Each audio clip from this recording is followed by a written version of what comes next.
O Fluminense vai até o Engenhão tentar voltar à sua hegemonia, manter a normalidade no clássico vovô. Ultimamente está muito estranho, né? A gente não ganha lá, a gente passou um tempão perdendo direto. Isso não é o normal do clássico vovô, pelo contrário, é muito mais normal uma vitória nossa. Hoje, pelo Campeonato Carioca, vale isso, vale a classificação, que do nada, cara, ficou. O nosso grupo começou a pontuar pra cacete e a classificação ficou até ameaçadinha, dá pra dizer assim. O jogo de hoje vale muito mais pelo contexto do que pelo campo, exatamente. Dois times com um time misto e o retrato do que é essa reta final do Carioca. Roda a vinheta, que hoje tem clássico vovô no Engenhão.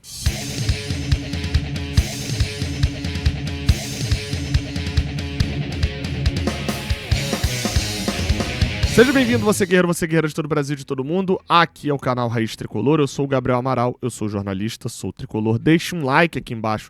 Se você gostar aqui do canal, se inscreve. Se você gostar aqui também, deixa o like se gostar do vídeo, se inscreve se gostar do canal. Vamos lá, tá?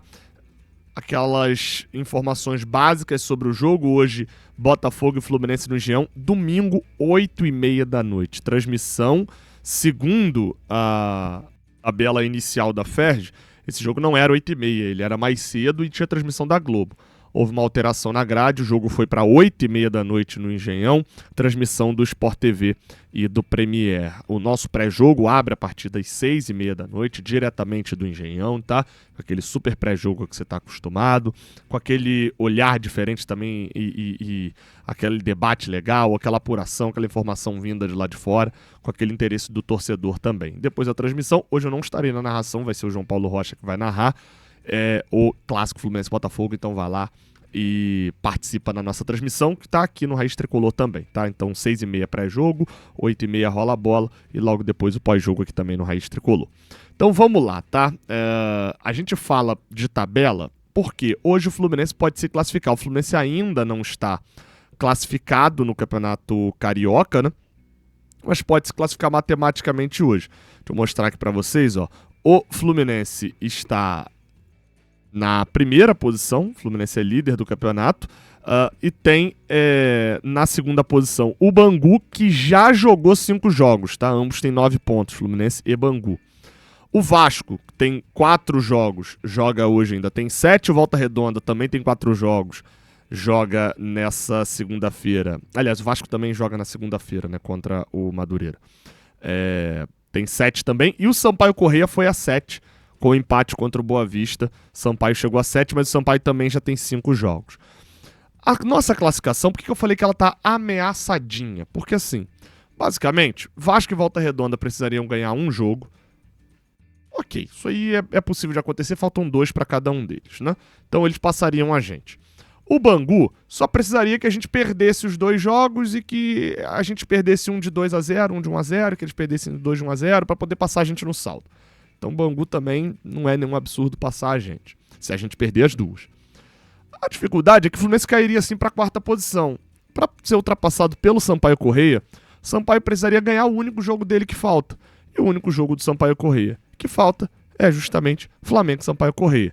Então, para o Fluminense ser eliminado neste momento, o Flamengo também teria que ser eliminado perdendo do Sampaio Corrêa em casa.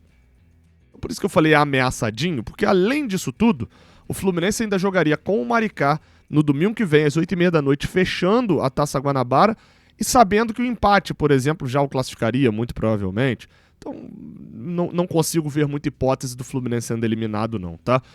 O que o Fluminense briga hoje é pela liderança da Taça Guanabara, e isso briga. O Fluminense tem 9, o Botafogo tem 9, os dois com 4 jogos, são os dois que brigam ali por uma Taça Guanabara, que é quase que uma taça simbólica, mas que, né, o simbolismo tem a sua importância também. Só que, do outro lado, é interessante, lembrando, um grupo enfrenta o outro, né? A gente observar o seguinte, quando a gente venceu o Flamengo, quando a gente fechou a porta do Campeonato Carioca e saiu para jogar o Brasileirão, a gente falava de um Flamengo praticamente eliminado.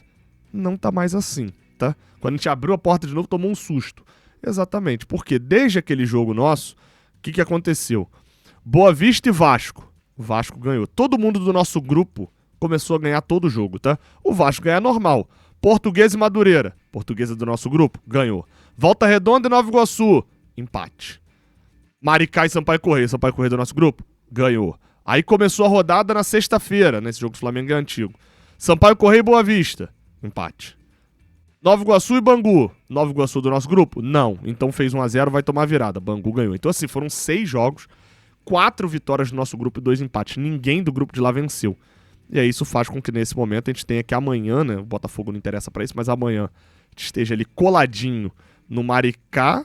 No Maricá talvez, né? Se ganhar ainda pode ser o importunar ali, o Fluminense pode atrapalhar a vida do Flamengo. E o Madureira contra o Vasco. São os dois que precisam aí, o Madureira se vencer e o Maricá se vencer, complica com a vida ali do Flamengo para se classificar e é interessante pra gente. No nosso grupo aqui o olhar vai ser muito mais para quem pode passar em quarto, mas aí a gente fala depois da segunda-feira, quando a rodada estiver finalizada, beleza? Então hoje, cara, como eu falei, é vencer, garantir a classificação matemática, se colocar como primeiro lugar do grupo, né, vencendo o jogo de hoje, o Fluminense praticamente sacramenta o primeiro lugar do grupo e o título do Campeonato Carioca, da Taça Guanabara e mais, cara. Dá uma tranquilidade para que no domingo que vem o Fluminense não tenha qualquer remorso de poupar o time inteiro, se quiser, voltando de uma viagem de Salvador e antes de jogar um clássico contra o Botafogo, aí sim valendo muito mais pelo Brasileirão. Então o olhar do jogo de hoje acaba passando muito por isso. Histórico contra o Botafogo, desculpa, o último jogo a gente venceu, não tem questão de histórico. Ah, o histórico no Engenhão, ué meu amigo, fora de casa, contra o Botafogo, fora de casa, contra o rival, na casa do rival, a gente não venceu em 23, 24 e 25. 23, aí vamos trabalhar aqui na sinceridade, incompetência nossa também.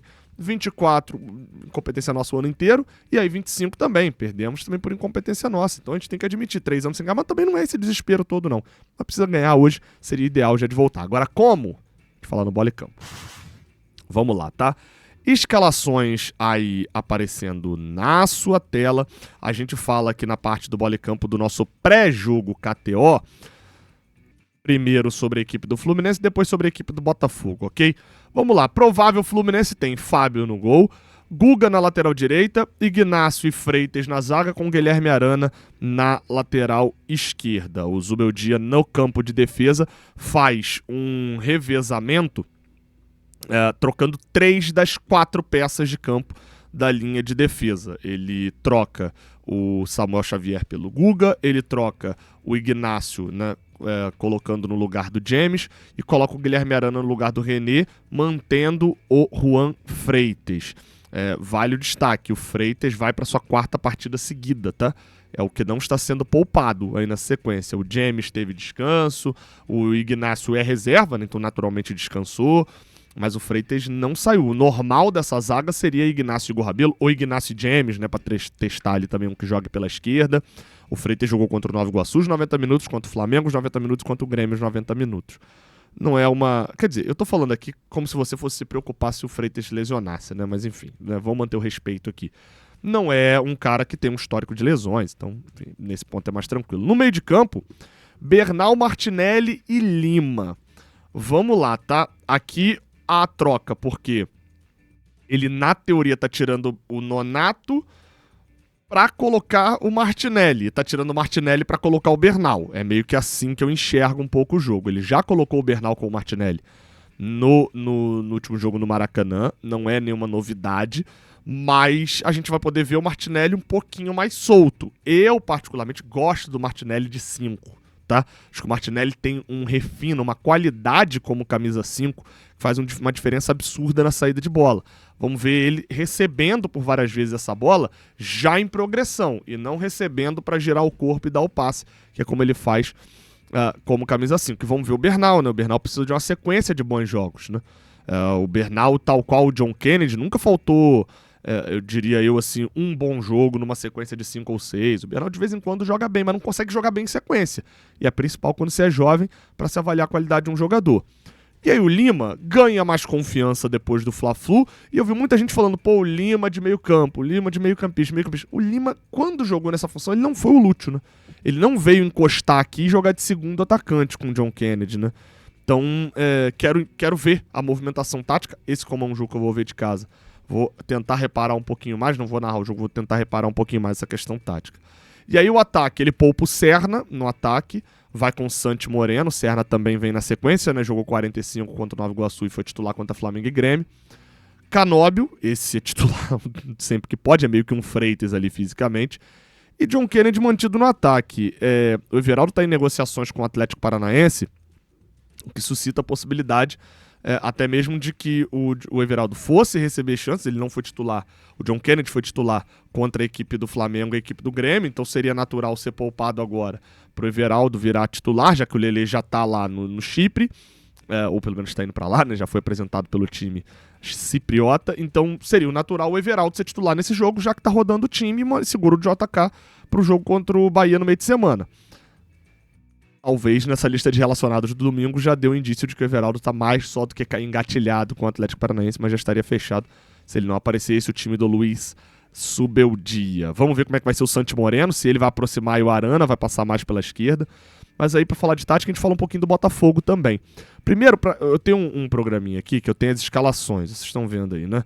E aí eu lanço aqui os jogadores, tem algumas reservas. Cara, olha a quantidade de jogadores do Botafogo que estavam como titulares no último jogo, são esses aqui, ó. E que eu fui simplesmente tirando do Botafogo. Ou que estavam como titulares, ou reservas que entraram. Olha, e da última vez que a gente enfrentou o Botafogo, tá? A gente tá falando do último jogo do Campeonato Brasileiro, agora, no ano passado. John, Jair, Cuiabano, Marlon Freitas, Gregório, Savarino, que tá aqui, inclusive. Mastriani, Igor Jesus. O Botafoguense pode achar que perdeu pouco os jogadores, mas assim, o time foi desmontado do ano passado pra agora, né? E com o transfer ban, quem foi contratado não pode jogar.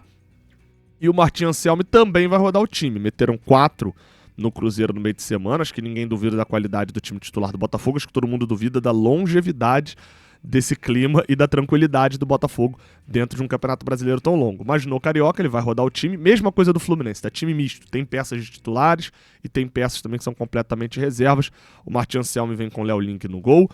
E aí, assim, é difícil escalar o Botafogo, tá? Porque se você pega pela concepção do jogador, o Botafogo tá nesse momento em campo aí, no campo que tá aí na tela, com 2 laterais direitos, 1 zagueiro, 3 volantes, se for o Nathan Fernandes, 4 atacantes. Seria uma espécie de 2 laterais direitos com zagueiros, e aí 3 volantes no meio e 4 atacantes, um 3-3-4. Mas não é muito bem assim que funciona na prática, né? O time do Martim Anselmi deve vir com o Léo Link no gol, Matheus Ponte, que é lateral direito, jogando na zaga pela direita, Newton, que é volante, jogando ali como se fosse um líbero, e o Barbosa na zaga pela esquerda. No meio de campo, essa linha de 4 jogadores, né, um 3-4-3, tem o Vitinho, que é o lateral direito também, mas é mais um ala. Aí o Alan, melhor dizendo, e o Danilo, se for o Danilo, eles jogam mais ou menos assim, tá? O Alan é mais primeiro volante, o Danilo se solta mais um pouquinho pra chegar no ataque. Mas eu boto assim só pra uma questão de estrutura mesmo. Pode ser que seja o Marquinhos, um moleque de 18 anos no lugar do Danilo aqui. E na ala pela esquerda, pode ser o Alex Telles, que é lateral, é a ala esquerda mesmo, ou pode ser o Nathan Fernandes, jogador que veio do Grêmio, que é um atacante, é meio que o Matheus Martins, que vocês conhecem, assim, é um ponta destro que joga pelo lado esquerdo. Então, depende aqui de quanto ele vai querer ser ofensivo, né? O Martim Anselmi. E no ataque, Arthur, Matheus Martins, os pontas de pé trocado, com Arthur Cabral como centroavante. O time do Botafogo é um time que ataca muito bem em transição, contra-ataca muito bem. Principalmente, o jogo acontece muito pelos lados do campo com eles, tá? Então eles conseguem, em várias vezes, inclusive, recuperar a bola muito rápido, perdem a bola e o Fluminense vai ter que ter jogo de cintura para poder sair desse perde-pressiona do Botafogo. Eles usam muito os lados do campo, porque o Matheus Ponte vira lateral facilmente. O Barbosa sobe um pouquinho também e faz com que os alas virem atacantes para os atacantes centralizarem, ou o inverso, às vezes os alas centralizam e os atacantes abrem na ponta. Então é um jogo de muita amplitude, é um jogo de muita força pelo lado, né, de produzir, e jogada aérea. O Arthur Cabral é um bom centroavante na bola aérea, eles têm força com o Barbosa também, e tem sido o drama do Fluminense. São 5 jogos, 5 adversários diferentes e 5 gols, 1 de cada um, sempre na bola aérea, fora o drama das bolas que acabaram não virando gol.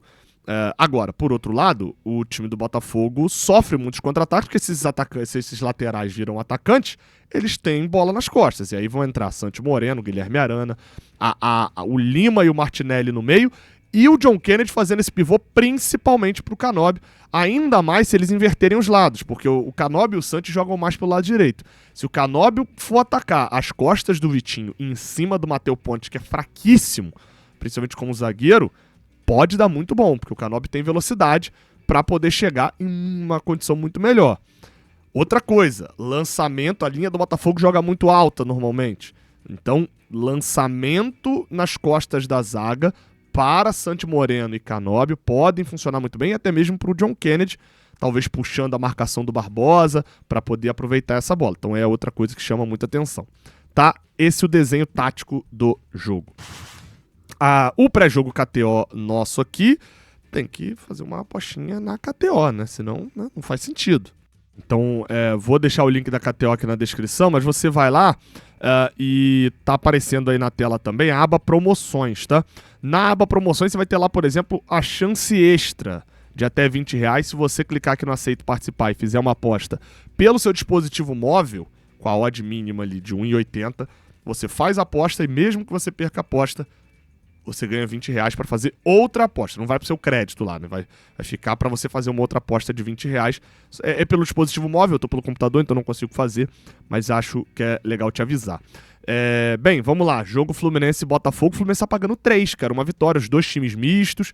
Acho que tem coisa aí. Eu já fiz essa aposta, inclusive. Apostei R$15 nessa vitória na live aqui, ó. Fluminense ganha potencial, apostei R$15. Se ganhar, eu ganho 45. O Adão tá dando Fluminense ganhar e o Lúcio Acosta fazer um gol ou dar uma assistência. É provável que o Lúcio seja banco, então eu não recomendaria essa aposta nesse momento. Agora, em relação aos jogadores, se a gente vier aqui nos chutes a gol e o Canóbio acertar um chute no gol pagando R$2,40, achei interessante e vou botar R$10 aqui nessa aqui. O Canóbio precisa acertar um chute no gol. É isso. Se rolar isso, eu ganho. Mas olha só, sempre bom te lembrar, tá? É para maior de 18 anos e eu aposto aquilo que eu posso perder, tá? Eu posso perder R$10, posso perder R$15. É um dinheiro que eu destino para isso mesmo. Se eu ganhar, muito bem. Se eu perder, não tem problema. É assim que se joga. O link tá aqui para você fazer o cadastro, beleza? Então é isso. Pré-jogo de clássico. Após o jogo, a gente traz aqui a nossa análise pocket, né? Sobre a partida. Acompanhe a nossa transmissão. Tamo junto. Até a próxima. Valeu!